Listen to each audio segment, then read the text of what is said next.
Aujourd'hui, on va parler des mots modernes que tout le monde connaît.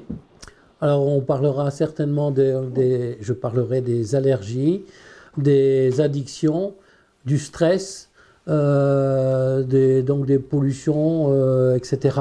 Voilà.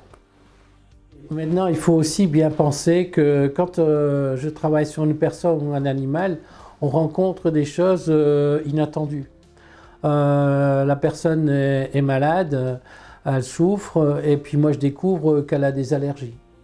Elle a des allergies, mais pourquoi elle a des allergies? D'abord, j'arrive à déterminer quelle allergie, quelle est l'origine. J'ai un tableau avec 200 plantes différentes, il ne faut pas faire des tests, des machins, ça marche. Hein, et c'est prouvé après, médicalement, je leur dis d'aller contrôler et ça marche. En fait, les gens peuvent avoir des allergies qui ont des origines diverses, notamment l'environnement. Un environnement qui est de plus en plus saturé et impropre, on va dire, moi je dis un environnement souillé, hein, qui est pollué, ça c'est le mot à la mode.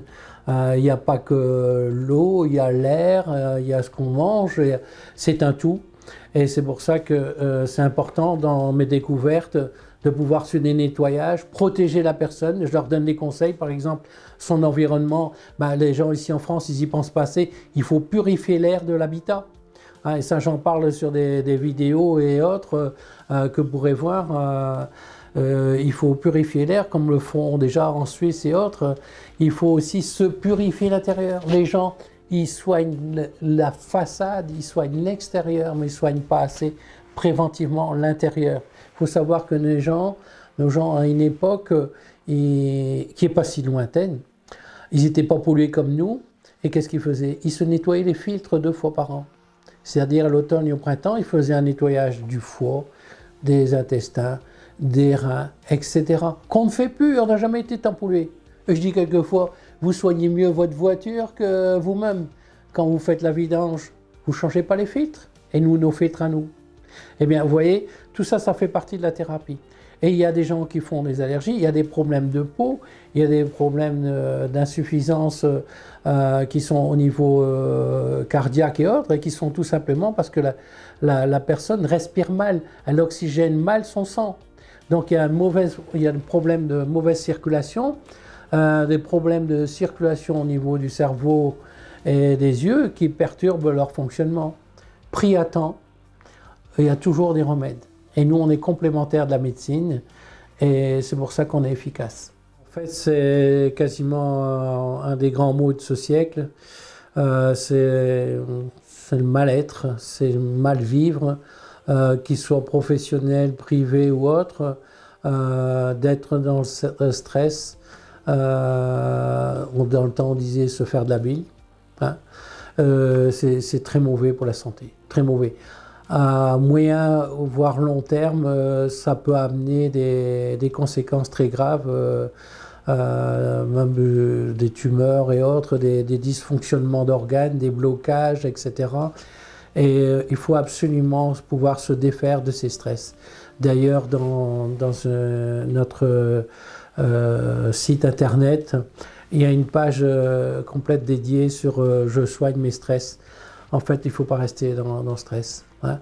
Le mal-être ne fait que pour certaines personnes, ça peut même aller jusqu'au suicide. D'autres, c'est l'anorexie. D'autres, ça pourrait être la boulimie, l'anorexie. Il y a un problème. Donc, il faut aussi que j'ai un contact avec la personne. Donc, c'est pour ça que la conversation que je peux avoir à la suite du travail que j'ai fait est importante pour la suite. Hein. C'est toujours pareil, la qualité du travail que je fais fait qu'on a des résultats. En fait, l'addiction, ça n'est pas visible. Beaucoup de personnes en souffrent. C'est souvent familial ou autre, et ça reste donc souvent un sujet tabou. En fait, il y a plusieurs addictions, beaucoup d'addictions possibles. Ça vient toujours d'un mal-être, bien sûr. On a l'addiction à l'alcool, à la drogue, au tabac. Ça peut être au sucre. Ça peut être aussi des gens qui la boulimie. Et Donc, il y a des remèdes à tout ça. Et on peut mettre en place aussi un traitement c'est un grand mot, adapté à ces problèmes-là. Donc, il y a des plantes aussi qui nous aident pour ces addictions. Il y a aussi la conversation que je peux avoir avec la personne pour déterminer aussi quels sont ses problèmes, qu'il ne va pas forcément dévoiler à une personne de sa famille ou un proche ou un couple, qu'à une tierce personne comme à moi, elle va le dire. Et mon pendule aidant, on peut mettre une thérapie en place qui aidera la personne. Merci à tous et puis à bientôt.